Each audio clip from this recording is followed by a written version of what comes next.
guys, this is Meredith Loughran at Ragin' AVC.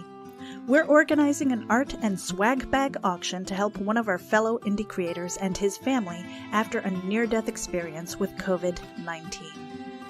After months in the ICU under a drug-induced coma, our good friend Luke Stone is in a rehabilitation facility. He and his family need your help with continued thoughts and prayers, but also to help make ends meet.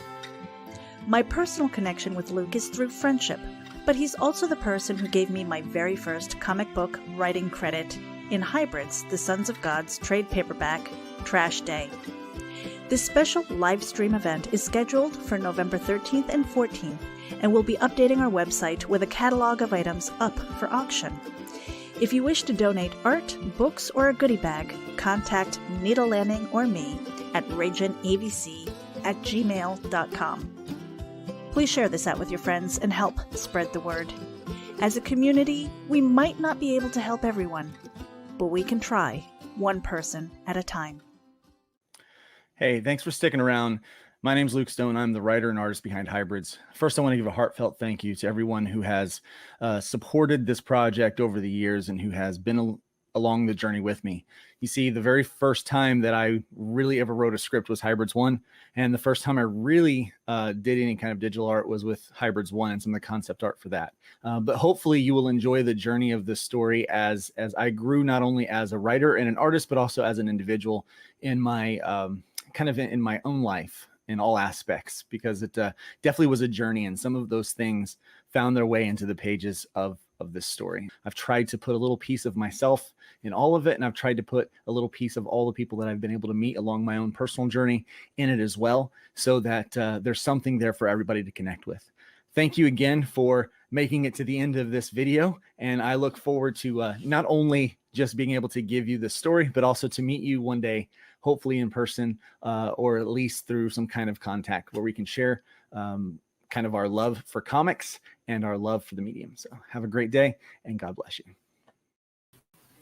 And I'd like to add that Luke Stone appendum to that last video there was 2 years ago. That is not current. Luke is still in the hospital after, like they said, a 2-month medically induced coma and all that time on a ventilator. So that auction is live right now. I've put the link over in the chat. It's not pinned, so you may have to scroll back up for it. But do check that out. There is a lot of donated stuff out there that Comicsgate community has pulled together and has donated in order to help raise some money for Luke. It's not going to be the GoFundMe levels of, my hospital's paid for and I bought a new car. But, it might, like they said today while they were promoting it, it might, buy some groceries for a week. It might, make an electric payment.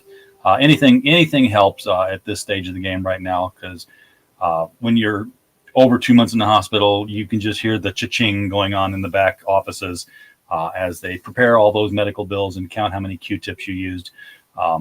So do check that out. I would really appreciate it. They're doing the live auction tonight. If you want to hop over from here at any time just to stay over there, if you got something, please, that's more important. But in the meantime, if you just want to, listen to some guys, some bullshit, my limit is 1 dumpster fire per month. So the open mic night has got a short in it. So it's only allowed to feed on to 2 other people tonight. We have Mr. Hop and Mike Walters with us tonight. Gentlemen. Hello. Good evening. How are you guys doing tonight? I got new buttons. I don't know what they do. StreamYard has done stuff. Well, I love it when they always do that. Test the new buttons before you go live, right, RJ? Yeah, I'm going to test them live. First of all, I'm going to share this screen here because that's the art auction that we were talking about. Now, what does this picture-in-picture do? What's that do? Oh, look at that! I feel like Red Skull. Oh, look at that! There we go. I've been listening to him a lot. And that just takes us away. This is normal, and that's the new. So we can actually be in the picture. That's awesome. Look at that. So here's a question for you. RJ Nicholas is asking what channel the auction is on. What channel is the auction? Okay, it's kind of weird. Because if you're used to the Comicsgate art auctions where it's like all being done in the chat, it's not being done in the chat. It is being done on Facebook. So if you go to the raginabc.com, there'll be a link. Oh, Captain Cockney Spock, you left, man. I don't know why you did that.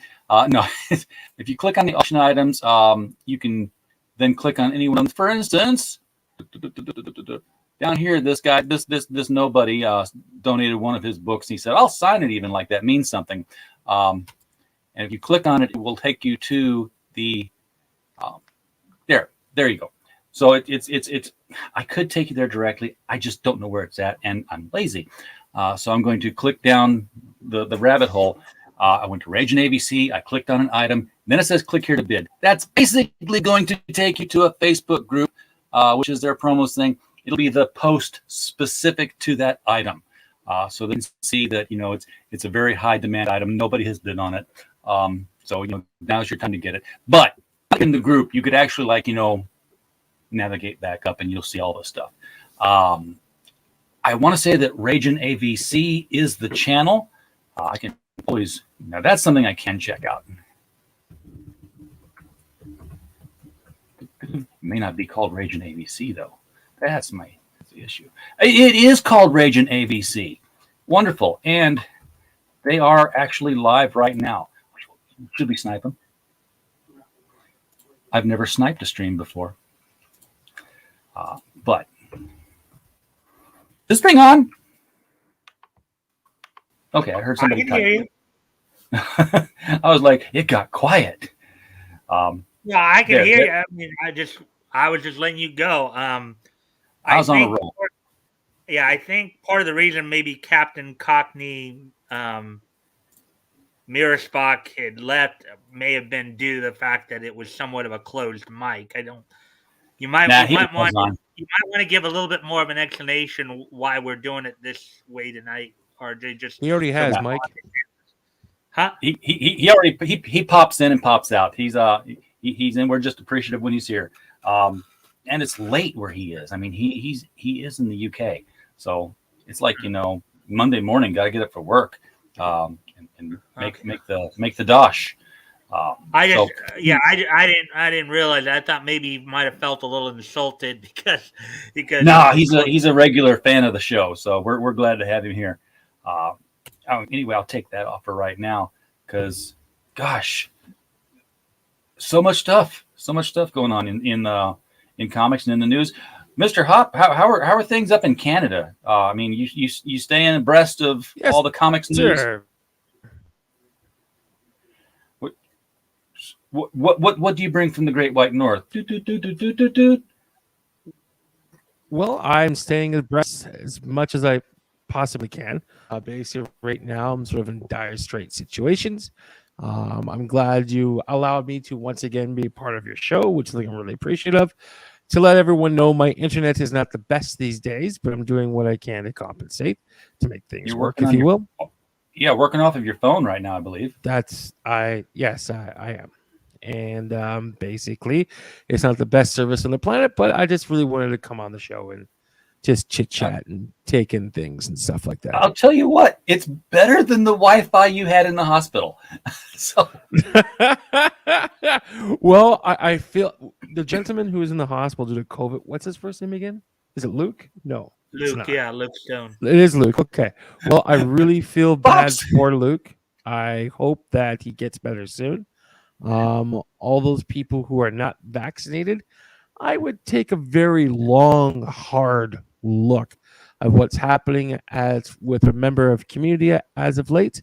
And if you perceive not to get vaccinated, you know what? That is your choice. But however, being in the hospital in the U.S. for 2 months, as RJ said before, they counted Q-tips after a while. With my particular injuries, I was in the hospital for 5 to 6 months. So, hey, it's guard not yourself that accordingly. It's not that much cheaper in Canada. I hear you can go to the hospital there and cost you an arm and a leg. Well, in my case, it only cost me a leg. I try to keep it light, man. I can't, it's still a awful loss, but. Oh, it is, and going through it and everything else like that. After a while, you kind of really realize who your real friends are and who the people are hanging on to your coattails, if you will. So, again, yeah, just those life lessons that goes on, I suppose. I typed into the chat that I limit myself to one shit show per month, and Pops is asking if this is the one. No, Pops. If you really want to know, just go back to the last show, and then you'll know exactly what we're talking about. And since I'm here, I hope we're further from that point. Oh yeah, we're well out of shit show. We're on the borders of dumpster fire now. And it's just even more better. Fantastic. Thank you, RJ.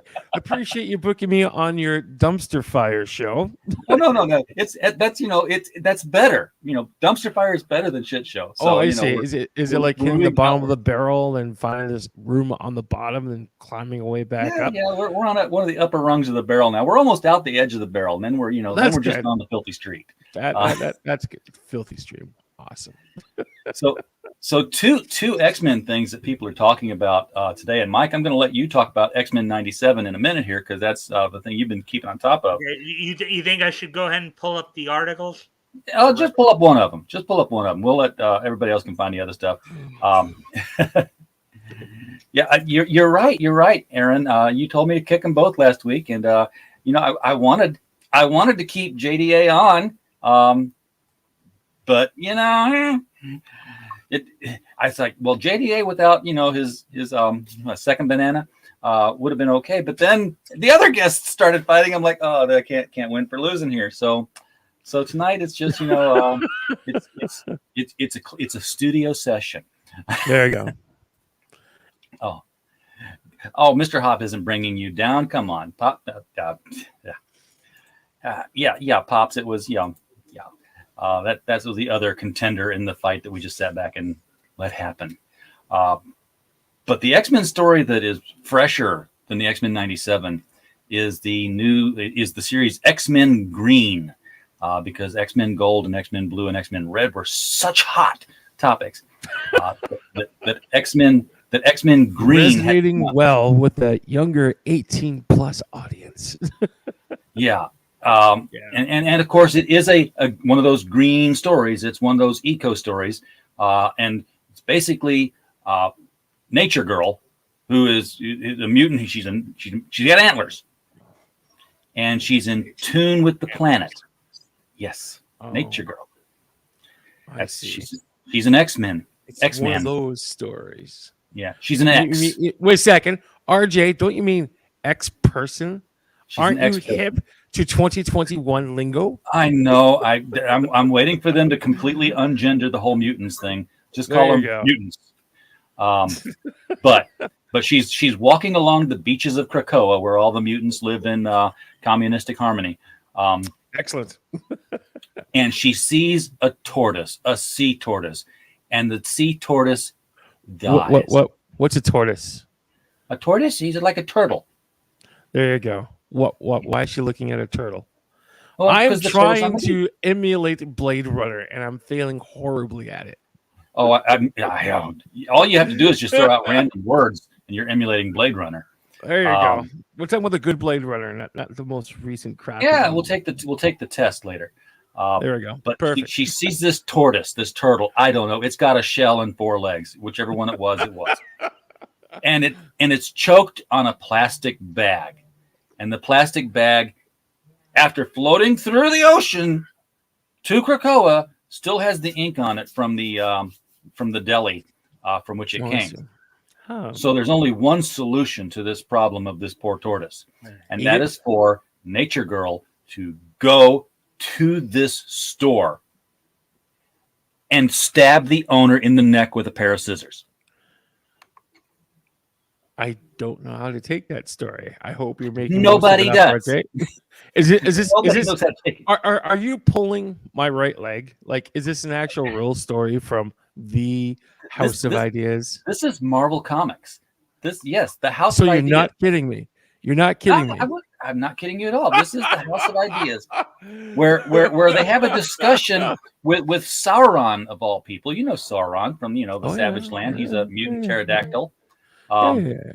Where he's doing nefarious things with nefarious subjects, and apparently they're a little bit more prurient. That's always a hard word to say than nefarious, because they're like, are you doing things with these things? And Sauron's exact words were, don't worry. Sauron is a sapiosexual. Wow. New word. Comics have changed an awful lot since Yes. I I used like sapiosexual. Does that mean if it thinks you can hump it? Goodness gracious. And how is this?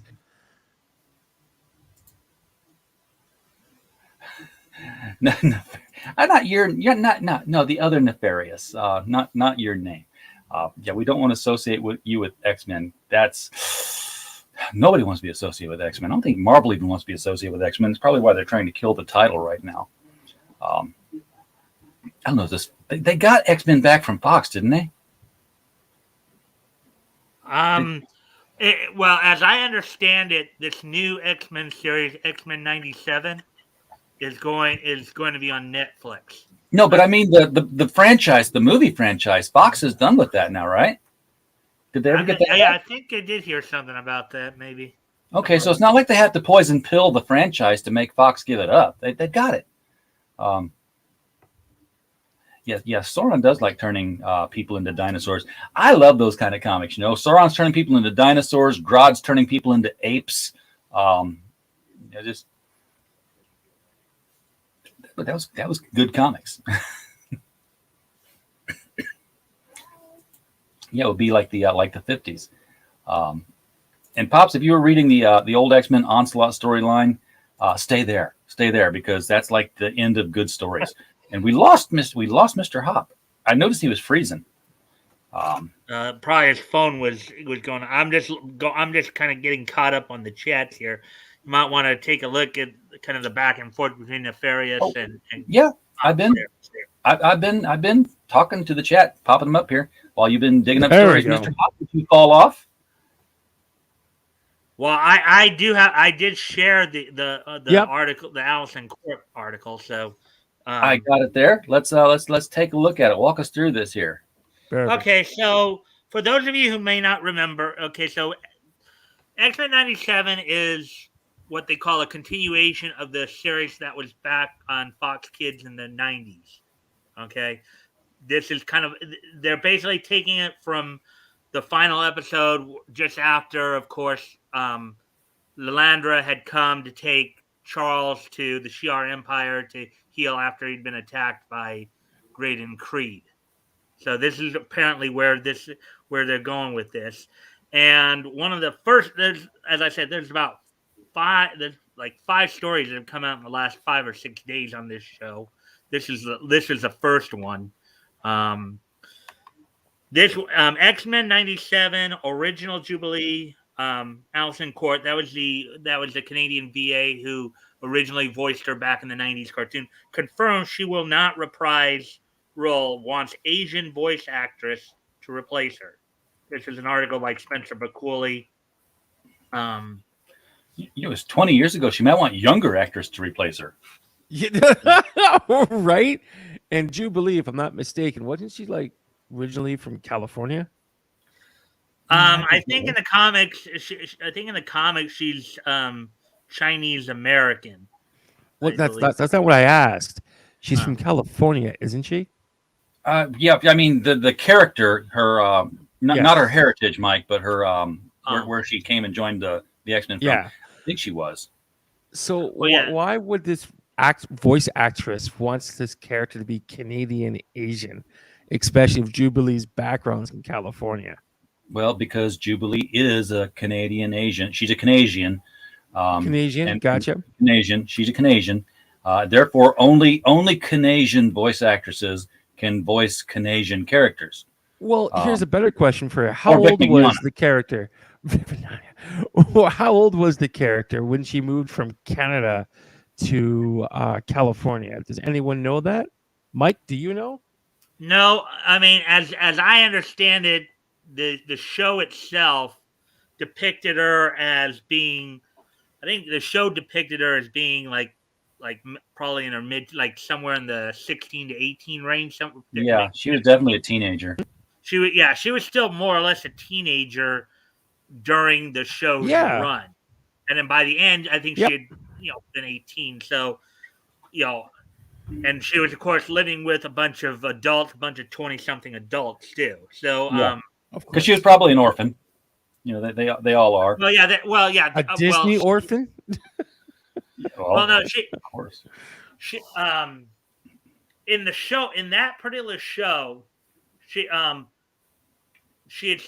was living with a foster family at the time after having been shifted around from, and her powers were starting to manifest.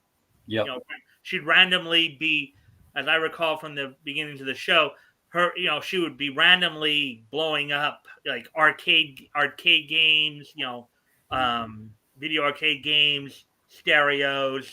Yeah. But as the show continued on, she got a better grasp of her soft and hard skills as being a mutant. But her human step parents, foster parents, whatever, they were like every other evil non-mutant in the world, which was an oxymoron again.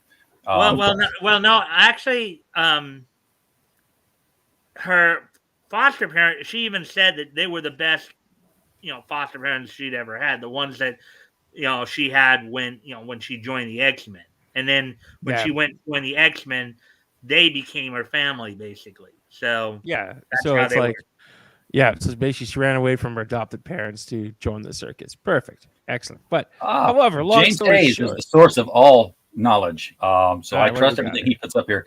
He says, in the comics, Jubilee is the child of wealthy Chinese immigrants and went to an exclusive Beverly Hills school before it was discovered that she was a mutant. There you go. So Jubilee probably talks like, considering, the 90s that she came out of, she probably talks like, oh my God, like, your typical Beverly Hills Valley girl, right? It's not I remember from that show, wasn't quite that bad. She sounded like a normal teenager. Oh, well, yeah, because they just gave them voices then. They didn't give them character. Yeah, exactly. And we as kids didn't care because we followed these crazy, wacky, unmutant adventures from start. Nefarious is right. If they want to go for actual authenticity, they need to get an actual mutant Canadian to voice Jubilee. I see. Sure. Whatever, eh? But here's the, in reading this article, and going over it, one of the things that came to mind, after I finished with it was, this is one of those situations. It's like chopping your nose off to spite your own face. Because now, granted, as I read later in the article, she still is part of the show. She just doesn't want to do Jubilee because she wants a Canadian, voice actress to voice Jubilee. We've invented a new word. It's going to stick. We made that happen. RJ, trademark it. Get 5 cents. But anyway, So, because in a way, even if she unless they, create a new character for her or something like that, if she goes and just be additional, quote unquote, additional voices, she's not going to be making as much money as she would have if she had just kept Jubilee. Yeah, so and in fact, when they first announced X-Men 97, I believe she tweeted out, so excited to be a part of this project again.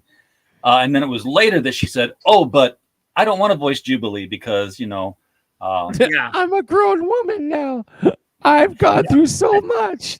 Although, Lisa Simpson and Bart Simpson have been, Nancy Cartwright been doing that for what, 50, ages 40 and years? Ages. Yeah, and hasn't changed a bit. Yeah. Well, remember, Janet Waldo. Mike, question for you. Mike. All right. Question for you. Did you see Yellow Flash's video on X-Men 90? Have you seen it? Did I see Yellow Flash's video on X-Men? I think he did at least a couple. So yeah, I probably did see his most recent one. Which was, you're gonna have to remind me because, I guess I could go back and see his most recent video, his newest video. What was the topic? Come out today, type of thing. The topic is basically people who are writing this. They seem to be very, very woke, very, very woke. They seem to be very anti-Trump. Oh yeah, and I think that's very, very unfortunate because basically, I know X-Men I know dumpster fire 97. Yeah. I also Awesome. I did Yeah. watch that. I also covered those articles in my streams as well. Yeah. Because So they were like, well, okay, the latest one, the Charlie Feldman one, I saw a Yellow Flash's video, but I haven't actually, what the article, just that article, like this article here came out. I think what was it, a few days ago? Here, let me see this article here that we're talking about here. And as I said, this one came out on the 16th. So this one came out like I think it was on Tuesday, and then there were like basically 3 more that came out on I think it was Thursday, and I covered those articles.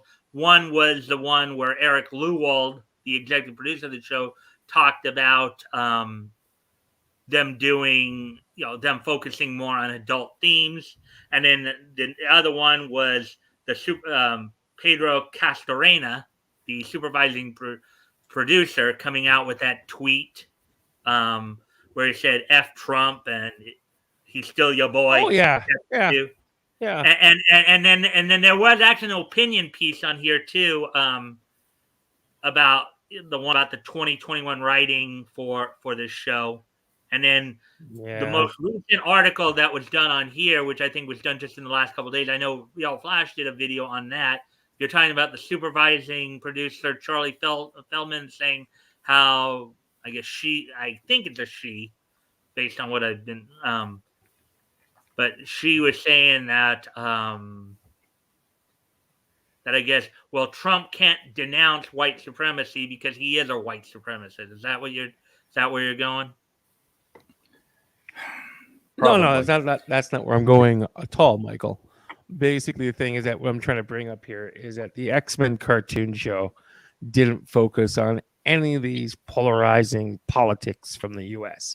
It focused on fun, frolic, and the X-Men type of stuff. Yeah. And the thing is that I'm afraid the human beings who hated mutants. Yeah, exactly. But however, it was always that cartoon human beings. Yeah, exactly. But however, we have a super chat I have to read. It's from Nefarious. It's $5 super chat. It says, "Let George $5, sweet."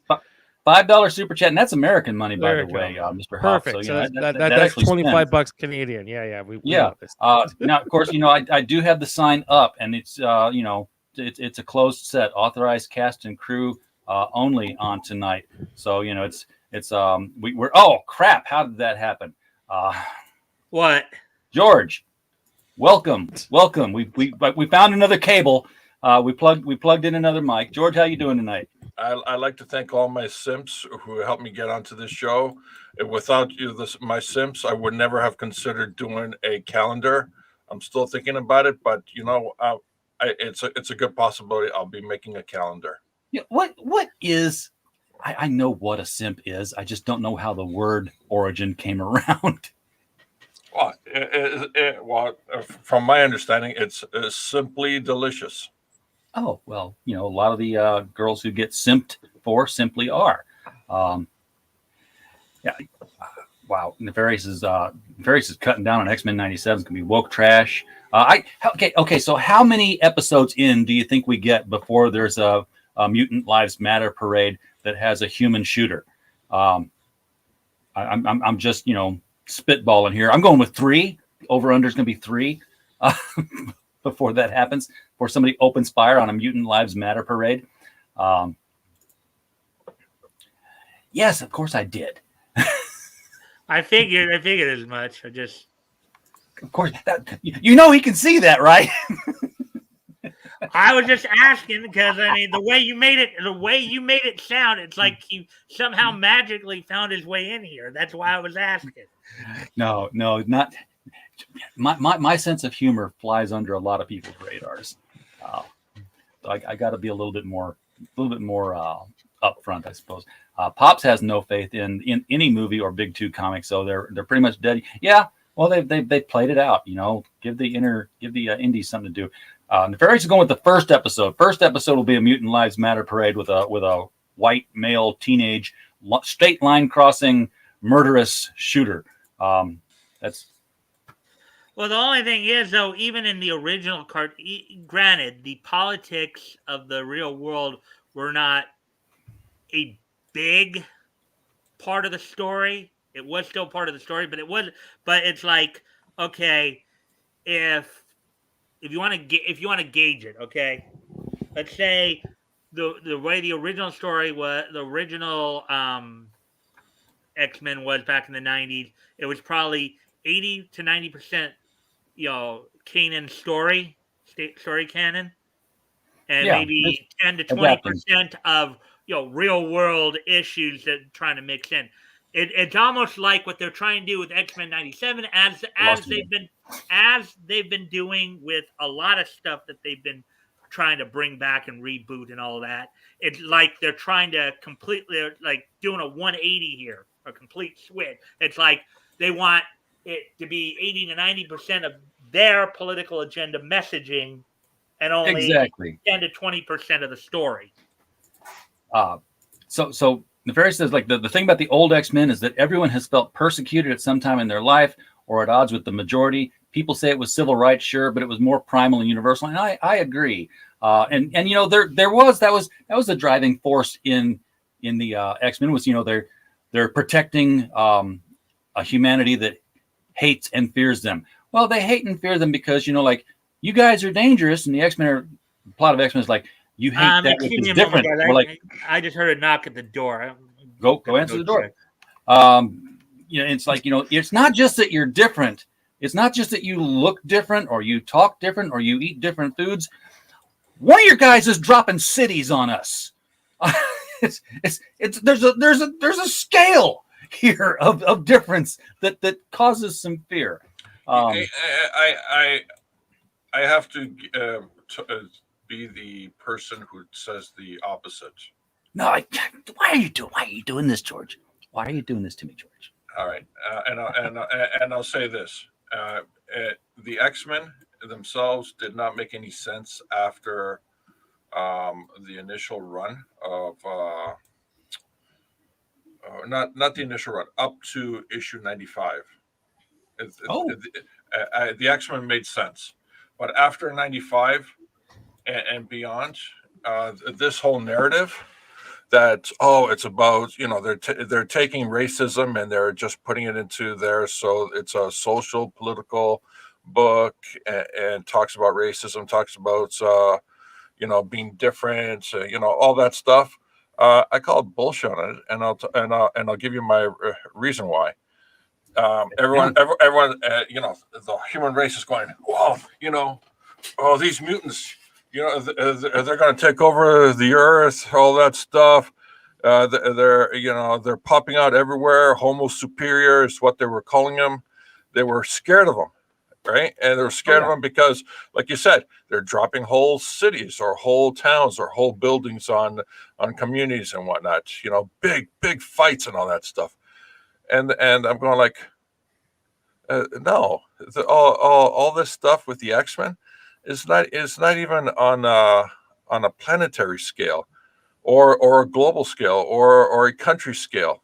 It's all very small compared to the Fantastic Four, who fight a god downtown Manhattan, compared to the Avengers who fight more gods and destroy half a city, or the Incredible Hulk, who destroys a whole freaking planet. They did take on Dark Phoenix, who took out a galaxy. Yeah, but no human knew about it. That's my point, right? the human race in whole didn't know about Dark Phoenix, didn't know about Apocalypse, didn't know about what do you call it? What's the other guy? Forget it. All the big bad X-Men big bads. It was Magneto. Yeah, they only knew about Magneto. They knew about Magneto, but why it worked, it was before in the 95 and before. Yeah, but after that, it's like every battle was always a secret battle. It was a covert battle. Now, we saved humanity, but they'll never know. They'll never know. It was a secret. They were always fighting secret wars. Yeah, the leader of the Brotherhood of Angry People was the bad guy, not the human angry people. Can't say evil mutants. The humans were the cause of the schism within the mutants. But at one point, the humans were not all the humans, but lots of humans banded together were the bad guys. Humans were the ones who created the Sentinels, and then it was a proxy for.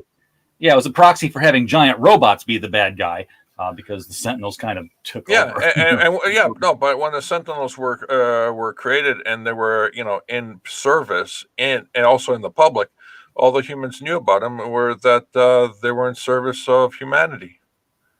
The humans never didn't know any other excuse or any other reason of their existence. Even when they were destroying parts of a city or parts of a town or whatever, they were thinking, okay, so they're eradicating a pest. Sure. I forgot where I was going to go now. I started reading the chats. I mean, when the Avengers have a battle, whether it's personal or in service to prevent the destruction of a city, a country, or the world, it's always public, and there's a lot of property damage, and people see this, and no one says, "Oh my God." And also, I always wondered why. Okay, this is the Marvel Universe, mind you. It's all connected. It's all together. Humans hated mutants. And you'd read an X-Men book and somebody would show a superpower and they'd be like, "It's a mutie, get him." But over in Spider-Man or in the Avengers, somebody shows a superpower and they're like, "Oh, it's the Avengers. They're here. Hey." Just like, if you don't tell anybody you're a mutant, does the doubt side in your favor? Well, what kind of interesting, you mentioned Spider-Man too, because in the Spider-Man the animated series, which is running basically around the same time as the X-Men series was originally, they actually in the show kind of address that Spider-Man was a mutant, but he wasn't the mutant like them. His mutancy came via an accident. When he had a somatic mutation. But any superhero who expresses abilities beyond Olympic level, exertion is considered a mutant. Mm-hmm. Yeah, Captain America is a mutant just as much as Wolverine. Sure, or Nightcrawler. Yeah. So, mm-hmm. But as the point I was making, in the case of like Captain America and Spider-Man, those mutancies were not innate. Those were, mutancies that were created after they were born. Whereas with when we talk about mutants like in X-Men, those were innate mutations. Yeah, it's part of their genetic structure, and during what we call puberty, the body goes through changes, and lo and behold, I can zap stuff out of my fingers. Oh, yeah. That's because a change in genetics is definitely going to do that, and not something like leukemia. Well, there is some, this actually comes back to Star Trek. Technically, the human body goes through significant changes every 7 years.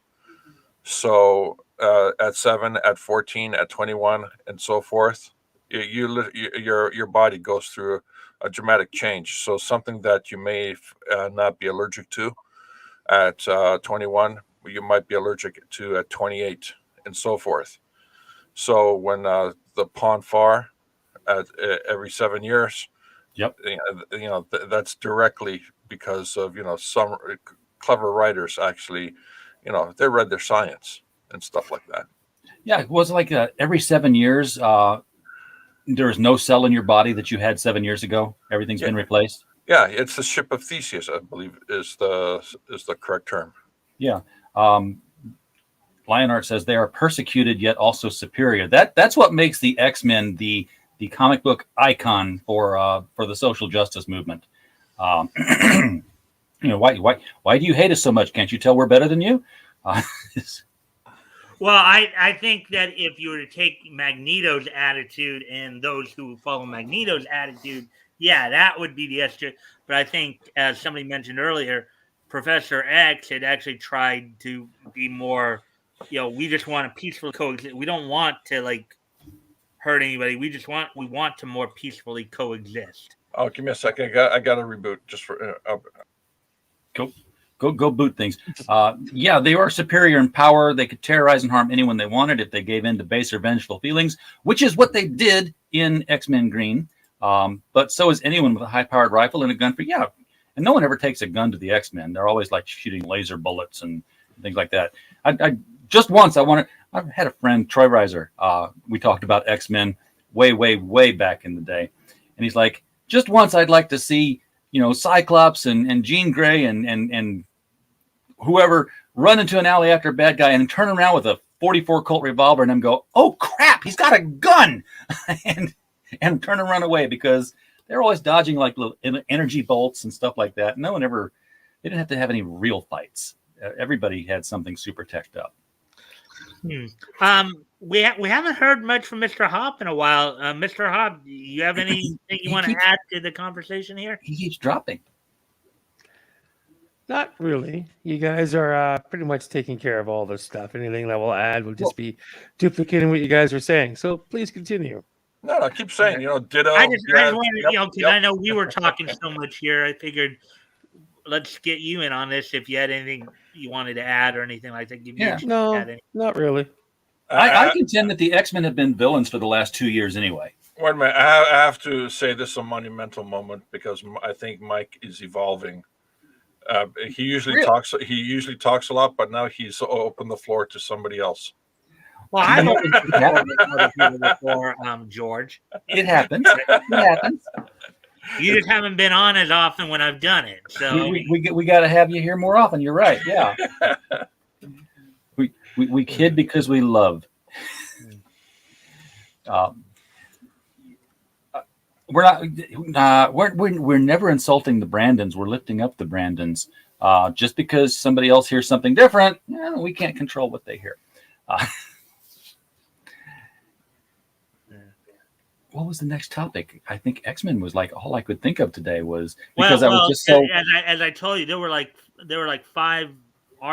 6 articles that came out in the last 5 or 6 days. Yeah, but they're all about 97, and no one's really talking except for Perch and Wes at Thinking Critical.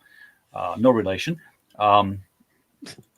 They're talking about this whole murder spree that went on in X-Men Green, because it's like after Nature Girl stabs this convenience store owner in the neck with a pair of scissors, and is not sorry about it, and says she's not sorry about it, and would do it again. It's just like this killing spree until Professor X, steps in and says, "Okay, you've done enough. Come home." They're criminals. A good writer would come in and say, "Yes, they are criminals. Why are they criminals? Let's explore what happened to the real X-Men who are in stasis somewhere in the Watcher's house on the blue side of the moon." God, I wish that's true. While a bunch of Skrulls have infiltrated, and they've done it since 2015. Every X-Men from Iceman through Wolverine has been a Skrull clone since 2015. Jean Grey from the past changed nothing. She is a doo-doo. As I stab a scissors in my thigh. Why did you do that, George? Because she knows nothing. Oh, okay. Oh man. If you want, we could also talk about that supervising. I could pull up the article about that supervising producer who's why not? F Trump and all that. I remember he had the tweet. What was it? Oh, well, I don't want to talk about Pedro Pascal because I don't want to talk about. I'm talking about is Pedro Castorena, who was one of the super. Yeah, different Pedro. Right here. Neither one would I vote for. Yeah. Well, this guy right here. So X-Men 97 supervising director Jake Castorena. Which to me sounds very similar to another word that has to do with taking a man's genitalia. But no. I'm sure he still has something like them. Yeah, but anyways, pinned to, and I know I should have said that a little better. I could have said that a slightly different way, but anyways, Jake Castorena's pinned tweet reads, F Trump. He's still your boy. F you too. Well, I put this under the file of how not to attract customers to your product. Yeah, absolutely. And it's not like people had to dig for this tweet. He pinned it. He wanted you to see it. Mm-hmm. This article was written by John F. Trent back on the 18th, the Thursday there. So this is the first pair. The supervising director for Marvel Studios' upcoming sequel series to X-Men the Animated Series, X-Men 97, Jake Castorena, makes it very clear that he does not like President Donald Trump and his supporters. And then we get into, of course, the pinned tweet you were talking about and how it this is the image right here. You know, with that mask on, and I even said this on my stream when I was covering this. With that mask on, the way he looks right there, he kind of looks like a terrorist to me. I don't know about you guys, but kind of looks like a terrorist. Well, he's certainly terrorizing that shirt. Yeah. Well, you know, that's his attitude is pretty much consistent with the attitude of Marvel at large. I have not known a single person come out of Marvel or be in Marvel to declare that they were a conservative of any stripe. And, you know, Alana Smith at Marvel, you know, rather famously tweeted out when Trump won the election in 2016, you know, we won't forget who you are and what you did, which pretty much was a threat to, you know, or interpreted as a threat to all the other artists. Well, I mean, if you guys remember what they did to Joe Bennett, right? Oh yeah, Joe Bennett, Ethan Van Sciver, you know, Chuck Dixon. Well, it's funny that Joe Bill Bennett Willingham and Chuck Dixon are working together now at Arkhaven. Yeah, and making more than they ever did at the big houses. But yeah, this whole picture here, this is reason enough to delete your own Twitter account, because when you got the "Hello, fellow kids" vibe going for you there,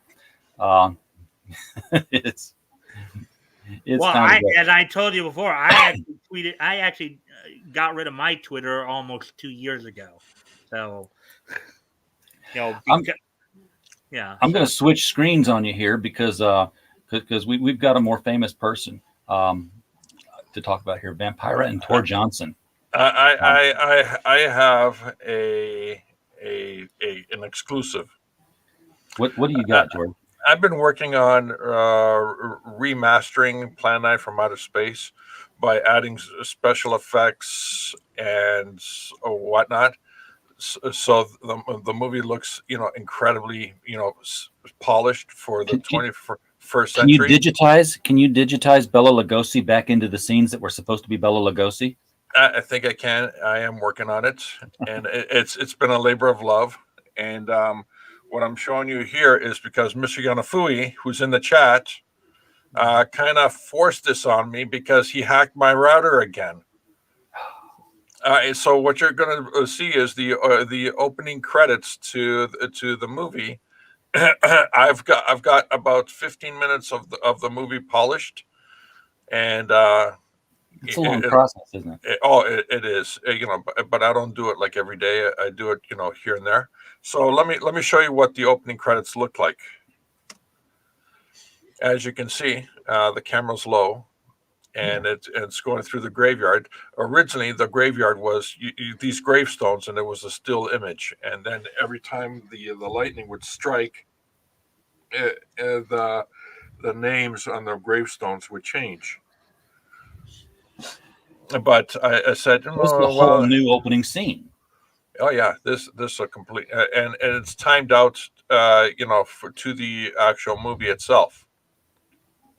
So all these words that you see flying before you as they pass you were. Lyle Talbot was in this thing. Yeah, that freaked me out. It did. George has been doing these public domain movies, and sometimes the people's names that you see as a guest star or a low-level walk-on part, or, you know, like an extra, are surprising because of how they went on to become such huge stars after. And you know, and then it goes right into the movie itself.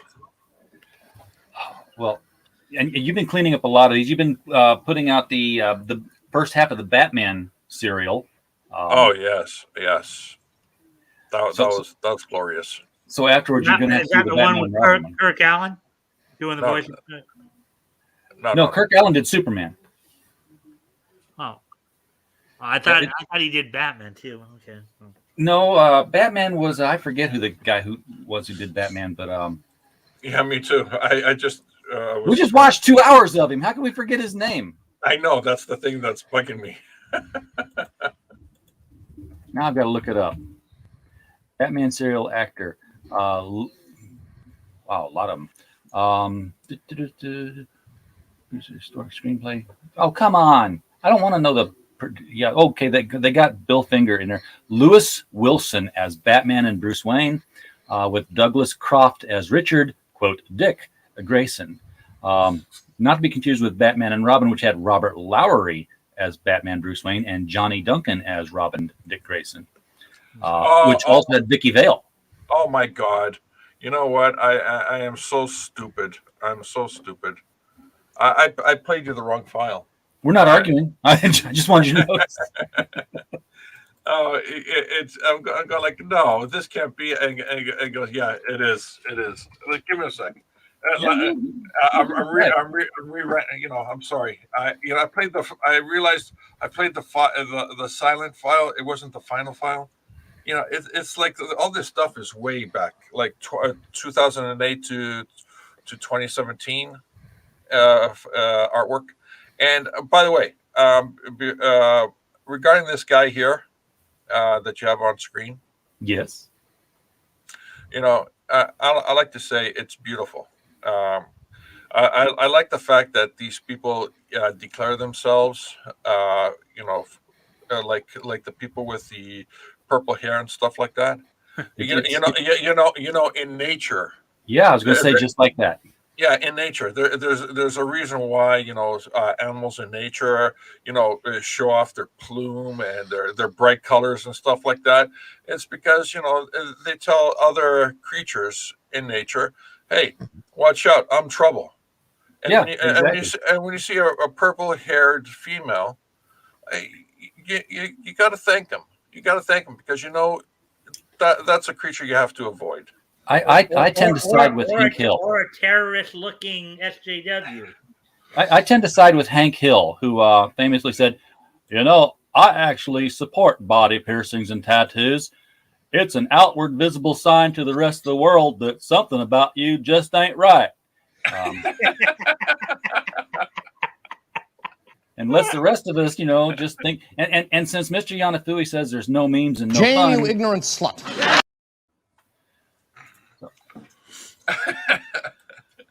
I mean, you think about it. You just mentioned the word memes. You think about it. This right here, the picture I have up there, you could look at that as being a meme on SJWs. That is so very memeable. I could put an ED and a buy on there, and we can run that in 2020. Yes, Channel Zero, Vicky Vale. That's not what she says. She only says it once. Prince says it. Well, she says it a bunch of times in the Prince song, but that's because Prince made her do it. I like Batman. Do it. Don't do it. I don't. That album was eminently re-listenable to, and none of it made a damn lick of sense. That Bat Dance video that went viral was like. Well, viral didn't exist back in the 89s. Well, from what I understand in the comics, I guess Batman did develop his own dance. I guess he called it the Bat-Toozy. Not in the comics. In the 1966 television series, episode 1. Episode 1. The Riddler is in a bar, is in a nightclub, and they track him there, and Batman makes Robin stay in the car because he's not old enough to go in. And that's where Batman does the whole, like John Travolta was doing, dancing with somebody, doing the Bat-Toozy. I believe Adam West actually ad-libbed all that. Yeah, he didn't want to do the show until they told him it was camp, and once he knew it was camp, then he was more in line with doing it. So okay, so one thing, when Yvonne Craig became Batgirl, I entered puberty. She was very apprehensive regarding the show. Well, that's because Adam West was always smacking her ass. Yeah. But the thing he was. He explained to her, you gotta do this as you gotta take this seriously, like Shakespeare, like a Shakespearean play. Yeah, and you'll have fun, and that's what convinced her to actually take on the role for sure, which freaked me out actually. She was offered the role because she was a ballet dancer, and this called for a lot of spins and kicks, and she looked good doing it. Yes, and I have 3 autographs of hers. I have her signature on a solo Batgirl picture. I lost Mr. Hop again. I've got her signature alongside Burt and Adams on a trifecta piece that has a picture of all of them together. And I have a note from her, personal to me. It says, sorry that the ink pen slipped on this particular. Like, thank you. No signature. I'll just put it right here with the picture. Oh, that's awesome. Yeah, I think Yvonne Craig actually passed away a few years ago. She did. I was very. It was a very sad day for me. Oh, we have music. We have sound.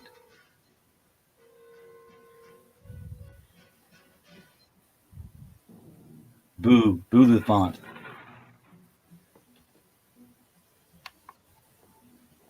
And the sound makes it, Oh yeah. That sounds like every horror movie intro.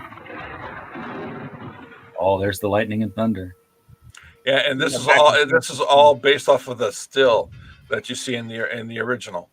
So you just you cut the still and then you just layered it and.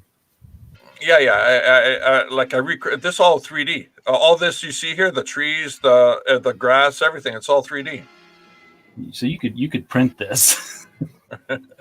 you could print a tabletop of Plan 9 from Outer Space. There we go. Yeah, I just looked her up. Yvonne Craig passed away back in 2015. Aside from the Batgirl role, she also on the Star Trek episode "Whom Gods Destroy." Yeah, she was the Green one Girl. of the Orion slave girls. Yep, well. She's the one that made out with Kirk, and she was in some Elvis Presley movies. I think Mr. Hop is trying to rejoin us. I don't know if his phone is. He's spinning. Yeah. Okay, now I gotta pause here. In the original, yes, all there was is a curtain. The curtain behind them, and there's no dashboard in front of them. There's nothing to the right, to the left of them. I mean, they were literally in a chair, in a couple of chairs. So wait, you're telling me that you added an airplane? Yeah, I actually added an actual airplane. Oh my God. And I did it on purpose because you see everything that's kind of gray green. Yeah, that's the original. Everything that's actually gray, that's everything I've added. This demands a side-by-side playing. It's that silly. I mean, it's literally that silly. I'm waiting for the waitress. I'm waiting for the stewardess to come through the curtains and ask if they want the chicken or the fish. Yeah, that's right.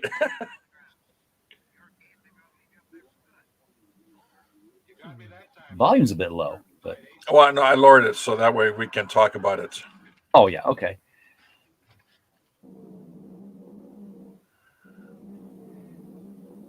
Now that's the original plane, no. No, that's modeled. Well, yeah, but you didn't do that, right? What? Yeah, I modeled that. What? You put in a plane scene?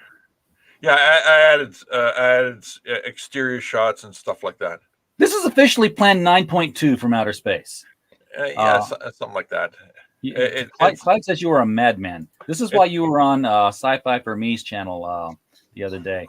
Yes, sci-fi is a great guy. He has Absolutely. great taste. Great taste. He does. But talk about a madman. He's a guy who runs multiple shows with multiple hosts on a channel because he's a television producer.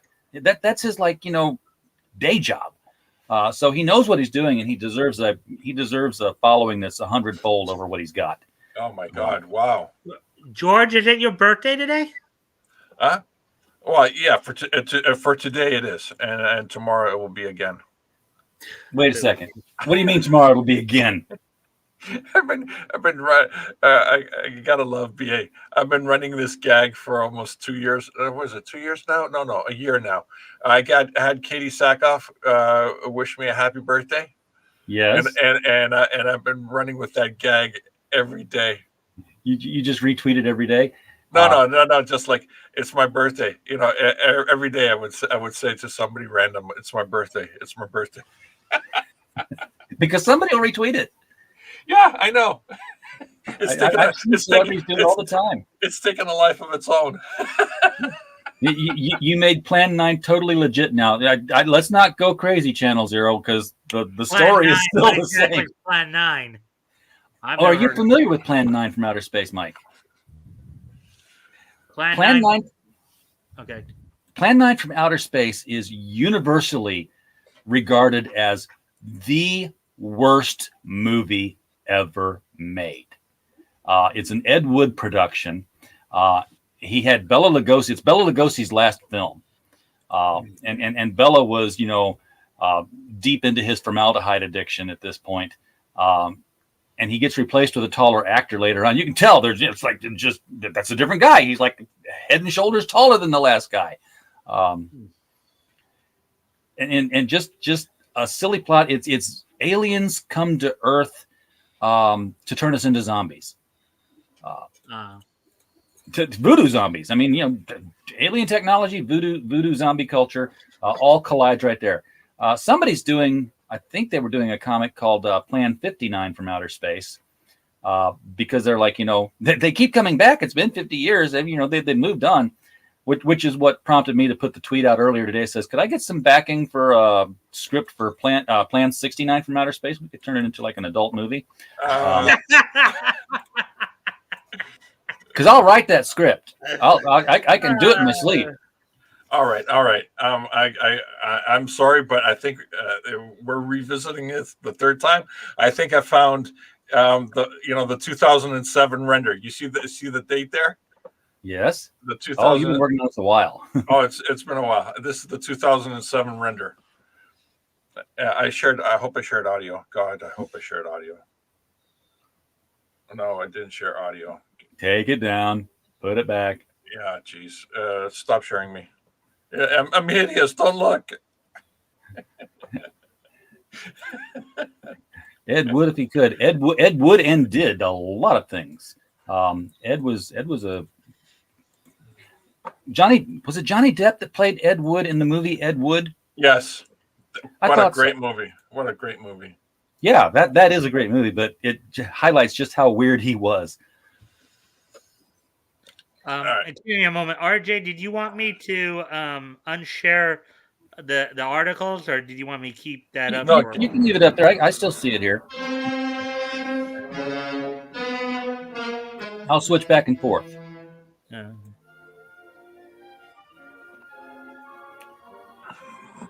Now, this is a totally different opening from the different opening.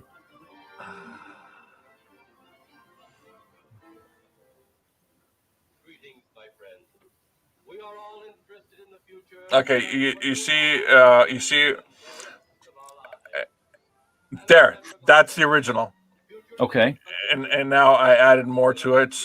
There you go. Okay, so he had the NBC Peacock thing behind him, and now you've added smoke. No. I added that. Okay. Now, of course, everything you see here, it's been a concept since 2007.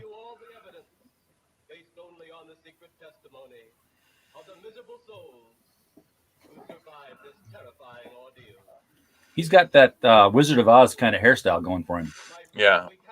The latest files I have, the 2017 files, have a much crisper, selection around his head and all that stuff.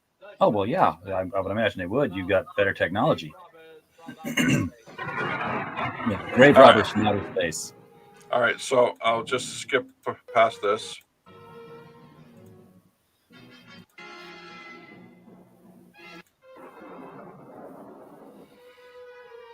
A lot of stars.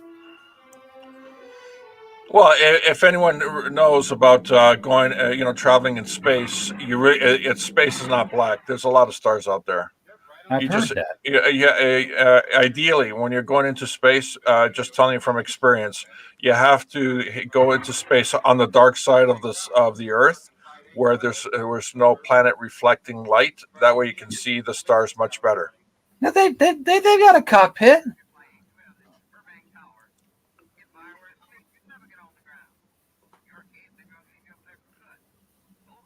You got me that time, Mac. This American Flight 812 request. We got Mr. Hop back with us. Yeah, I didn't see him hiding down there for a bit because he was on the next row down.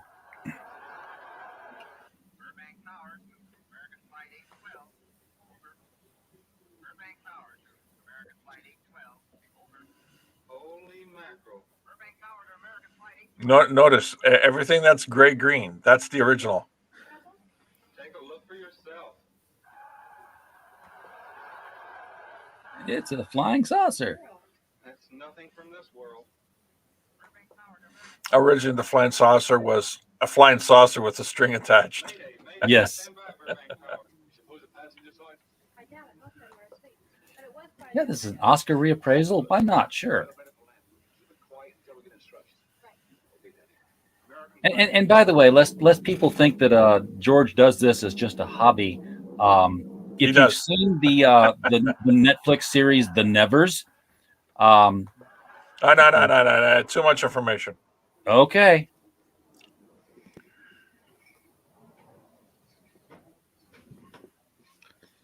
Did you hear anything? I thought it did. Don't like hearing noises, especially when ain't supposed to be any. Yeah, sort of spooky like. Maybe we're getting old. Whatever it is gone now. That's the best thing for us too. Gone. Yeah, let's go. Done raking these rocks. So them walking through the forest, this whole pan, there you go. And, yeah, that requires a side by side with the original at some point. Yeah, it was a lot of fun. When you release the DVD, you'll need to have that as an option on there. Well, now that I'm doing the movie nights Fridays and Saturdays, I'm going like, hey, I can go back and actually finish this. There is an audience. There is an audience. There's definitely an audience for it. And I've told you before, there's the Batman serial. Everybody's got a copy of that out there. It's public domain. Just stamp it on a DVD, put your own cover on it, release it, and no one can do anything about it. Actually, there is a couple of audio concerns in the Batman serial that are still under copyright. Oh, that's why I redid the opening without the original soundtrack, and I went through the individual episodes and I cut out the little snippets of sound that is under copyright, but no one knows because it flows seamless. Yeah, exactly. And instead of like 14 chapters of this, cliffhanger after cliffhanger, if anybody saw it flows like a 2-hour movie. You can tell where a cliffhanger would have been, but the scene just keeps going, and it doesn't have that whole, he's 2 inches away from the saw blade, and then suddenly he's 20 feet away from the saw blade again. That's gone. So, and of course, I always thought it was funny because he would get rescued. He would get rescued from whatever trap he was in, several feet away from where he was at the end of the last episode. It's like, no, I'm sorry, that blade has just eunuched you. But no, he's like, he struggles free of the ropes 10 feet before he gets there. So. Yeah, it's all in the angle. I mean, there's a scene where two trains are about to collide, and then they cut, to the cliffhanger ending. They cut, and next week you see the trains again about to collide, but it switches the track. It's just the angle of the camera. That's all it was. A lot of camera tricks that do that. Yeah. Oh, hey, we've filled an hour. We've gone over an hour. Yeah. Mike, you want to take us home on this article here? Well, I guess. I guess I can read more of it. Did somebody just fart? No, I think that's Mr. Hop trying to talk. Oh. Mr. Hop, did you have something you wanted to say? You have the floor, Mike. Huh? No, you were just roboting out there for a minute, Mr. Hop. All right. So, according to the article here, not only does Castorena express Go on, Mike. for President Donald Trump and his millions of supporters, but he's also a Black Lives Matter and Defund the Police supporter, of course. He also uses the phrase "all cops are bastards," a cab, which so basically this is your typical SJW right here. And he's in charge of the. He's one of the supervising producers for the X-Men. Day later on Twitter, he shared an image that shows a police officer kneeling on a man's neck on the American flag. The image reads the United States. This is the image they're talking about here. Oh, piece of artwork then. Yeah, okay. Yeah. So, let's see. And then goes on more with, in case you forgot, Black Lives Matter made it abundantly clear on their website that one of their main goals was, quote, to disrupt the Western prescribed nuclear family structure requirement by supporting each other as extended family and, in smaller quotes, villages, and collectively care for one another, especially our children, to the degree that mothers, parents, and children are comfortable. They should know about that. Well, it's kind of funny because they want to disrupt the Western prescribed nuclear family, but Johnson already did that. But yet, the individual elements that they're talking about make up the nuclear family. So, I mean, yeah, they want us to be all one big family. It's like where we all take care of each other, which is translated as "you all take care of me." Did I say that out loud? Damn it! I gotta. It's wonderful that they like to cherry pick what they think socialism and Marxism is, but on a technical level, they're cherry. If you say there's a scale of 0 to 100, they're cherry picking. I think 10% of it. Mm-hmm. Yeah, well, it's never worked before because I've never been in charge of it. Yeah. We heard that one. Yeah. Their website also claimed that they, quote, do the work required to dismantle cisgender privilege and uplift Black trans folk as well as Black trans women who continue to be disproportionately impacted by trans antagonistic violence, unquote. Yeah. Well, I submit to you, Scott Adams said that he, as a white man, was rejected to have a job opportunity and also a TV series opportunity because he was a white man, and he quite poignantly pointed out that as a white man he wasn't privileged. The person who they favored, he said he believed was a black man, and definitely that black man was privileged. Well, it's kind of funny. I'm white and I'm not privileged. Okay, in a way, I'm actually a part of a minority group. I'm disabled, and yet I still have to struggle for things. So I mean, this whole victimhood thing is just it's like on the racial issue in particular, right? You have a lot of these people in Black Lives Matter who sit there and cry about, oh, everybody's racist. You know, you saw how they were reacting to the Kyle Rittenhouse verdict, right? How, well, if he was a black guy, he would have been shot and dead already. This, and I know ABL actually, Anthony Brian Logan actually disproved that with another case that was happening in Virginia, I guess, involving a black man there.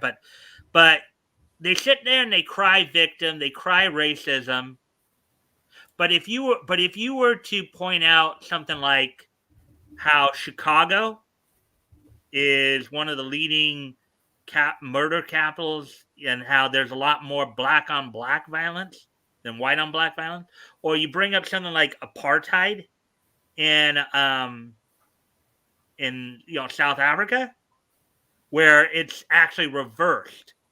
No, come on. That's inaccurate.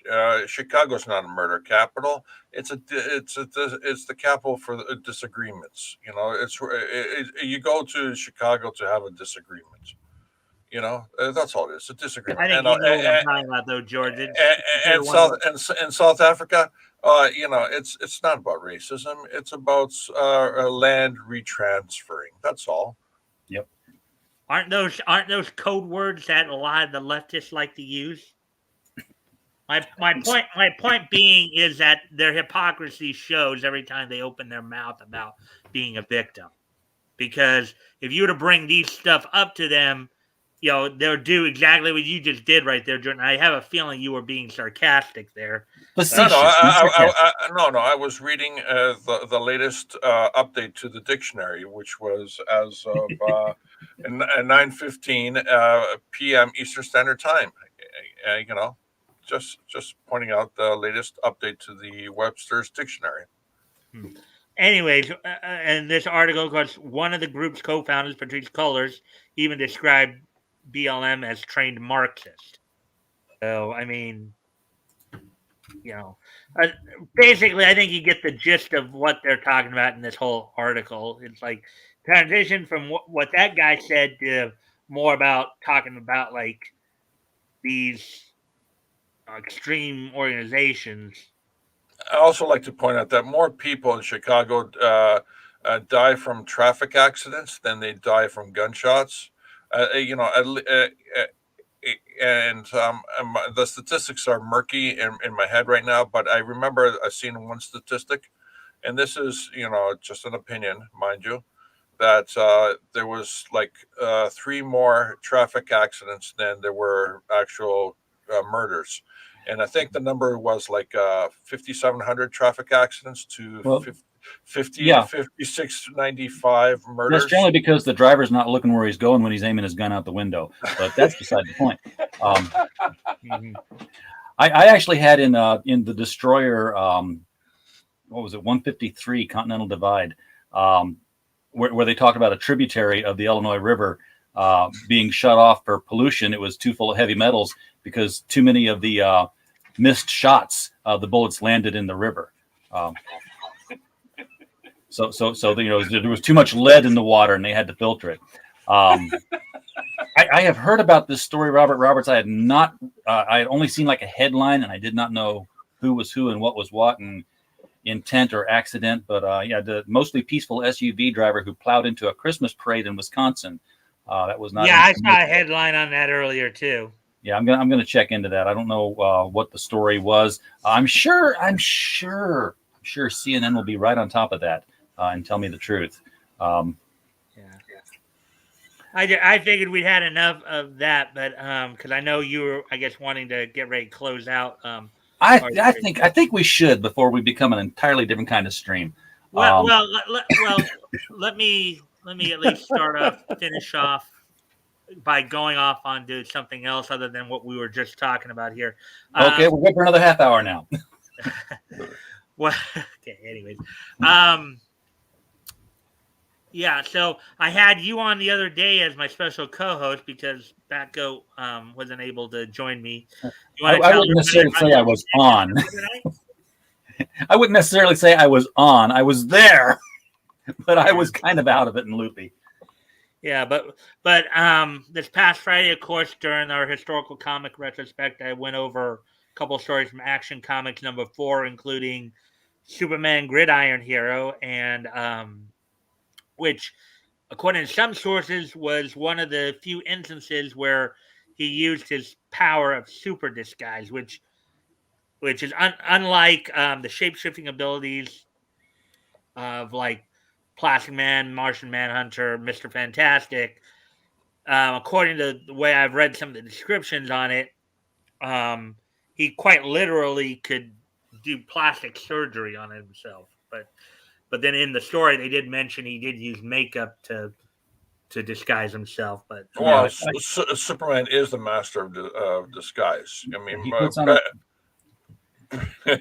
somebody showed the cover today on Twitter in a Perch thread, because yes, I follow Perch. I like Perch's stuff. But it's a cover of and on the cover is Superman putting his glasses on to Lana Lang and says, "Look, I'm Clark Kent. Do you get it now?" And she's like, "Don't be stupid." And she's holding up a picture frame that you can't see the front of. She's like, "Everyone knows this is what Clark Kent looks like." And in the story, in the story, what comes out is that Clark eventually goes down. I don't know why the identity came back and forth kind of thing as part of the plot device, but I know the wrap up was Clark had the sketch artist, who was the newspaper sketch artist, just say, "Hey, can you draw me up a sketch of myself?" And he compared it to a sketch of Superman, and they looked like two different people because the Clark Kent character looked weaker, looked thinner and frailer. And what it came down to was the Kryptonian glass in his eyeglasses was amplifying his subconscious use of his super hypnosis to convey the image of Clark Kent that he wanted to convey. So I'm like, if you can do that, why wear the glasses in the first place? Just say, I'm a 27-year-old blonde woman. I'm a 27-year-old blonde woman, and just do your job, and then. That's exactly the gag. Good job, RJ. That's exactly the gag I've used with Joe King, where he puts on the glasses and you look at him and you go, "Oh, he's just a janitor." And he takes off the glasses. And goes, "No, it's me. Look, it's Joe." Hong Kong Philly did the same thing. Yes. and the other story, of course, I read through was the conclusion to the 3-issue arc of Tex Thompson's story, where it was his first encounter with one of his first major enemies, the Gora. The Gora, yes. And I didn't point it out when we were reading that, but I did not realize that Tex Thompson originally was a big, bulky, blonde-headed guy, because the Tex Thompson I'm familiar with is more slender, more Tony Starkish. He has dark hair. It's just slicked down. Mr. America persona. Yeah, because you see, what you have to remember too, Tex Thompson during the Golden Age actually ended up throughout his run in Action Comics he had 3 different parts of his career. The first part is what we're kind of looking at right now, where he was just simply like a plainclothes, blonde Texan adventurer. He was just a dude. Yeah, he was just, he came from money. He came from, his father, I guess, was an oil guy or whatever. So he came from money, and he'd travel around with his buddy Bob as just plainclothes guys who would just happen upon adventures. So he was just in the first part of his career, that part of his career was when he was dealing with the Gora quite a bit. That was the first part of his career. Then the second part of his career was the one you're probably talking about, when he was Mr. America, when he had dyed his hair black. He'd kind of like, as you said, more like Tony Stark. He'd go around with a red, white, and blue kind of outfit on. He'd have like his cape as a magical flying carpet, or somehow made it into a magical flying carpet. He'd beat people with a whip, Yep. And then he became the Americommando of Spy Smash. And that's his third. His major enemy during his Mr. America stint was Queen Bee, who was an amnesiac debutante. And then his major enemy during his Americommando, in which the FDR of their world had commissioned him to go over to Germany and, subterfuge the Nazis. And they asked him to do that because he had no superpowers. Mm-hmm. And he would not be affected by the Spear of Destiny. Yeah, that's right. He had no superpowers, so he wasn't able to be depowered. Because if you have superpowers and you lose them, you're not even as strong as a normal man at that point. Gilligan could beat up Superman if gold kryptonite touched him, because he's relied on the superpowers all his life, I guess. You would think that running all the time like the Flash would actually give you some musculature that would be useful should you no longer be able to run fast. So I'm still kind of built. I've jogged 80,000 miles a day. My cardio is great. But I guess it doesn't stay with you. It's okay.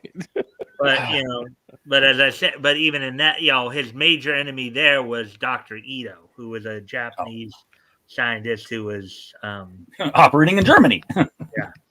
So, probably a little bit more information on it than Tex Thompson. A lot of people probably knew, but hey, Tex Thompson's cool. If you really want to get a good Tex Thompson story, read The Golden Age, 4-part story by James Robinson.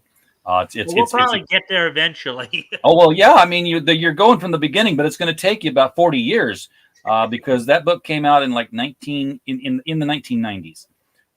It was a 4-issue prestige format. No, it wasn't painted, but the covers were painted. They were really cool. I think it had some Alex Ross covers, and it just went back and retold the story of the end of the golden age of heroes. And Tex Thompson is the main player in that whole thing that the story of the JSA surrounds. Great book, absolutely fantastic book. Get the trade paperback, folks. I think it's time to wrap it up. Mr. Hop. I know you probably don't know, can't plan for, can't even think about right now, but yes, sir. Kitchener next year, gonna happen, gonna not? Up in the air? Things are up in the air right now. Okay. Well, considering over the last year, you've had quite a few significant staff changes too. Yeah, well, more than just that. Wait, what's going on with Kitchener? Kitchener, Ontario? Yeah, but Mr. Hop runs the Kitchener. My event. Oh, Kitchener, shoot! You're that guy. Oh my God. Yeah. So we're yeah, that's me. If there's anything you need, call, write, text, let us know what's going on. Do you need your grass cut? The snow shoveled? Call George for that. But on a more serious note, right now it's more a matter of actually having grass or a sidewalk. So, yeah. So RJ, I just wanted to catch up with you after the show a little bit, just for a couple minutes. Yeah. I don't know if you want to do it here or we should do it on Facebook or not, though. No. If it's confidential, do it here. You gotta keep the chat. Feel like they're part of the family. No, he means like in the after show. But I didn't do it last time because everybody still had the link, and some of them were the kind of people who would come back in after a show and just sit in the. We lost him. Anyhow, that damn Kitchener, internet service. Yeah, well, he's on his phone. He's crashing at a friend's place right now, by necessity, and his phone is his only internet connection right now. So, it's not a good time for him. So, ever since the medical issues, the leg amputation, and he's back. He's resilient. He keeps getting back up, and that's why things will end up eventually as a success for him. Right, Mr. Hop?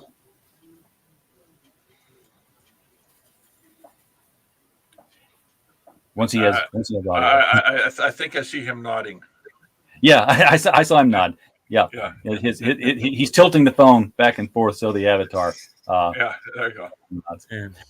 All right, so guys, I'm just gonna wrap it up because we're just kind of rambling now. We're not entertaining anybody. We're down to one viewer, and it's probably one of you guys.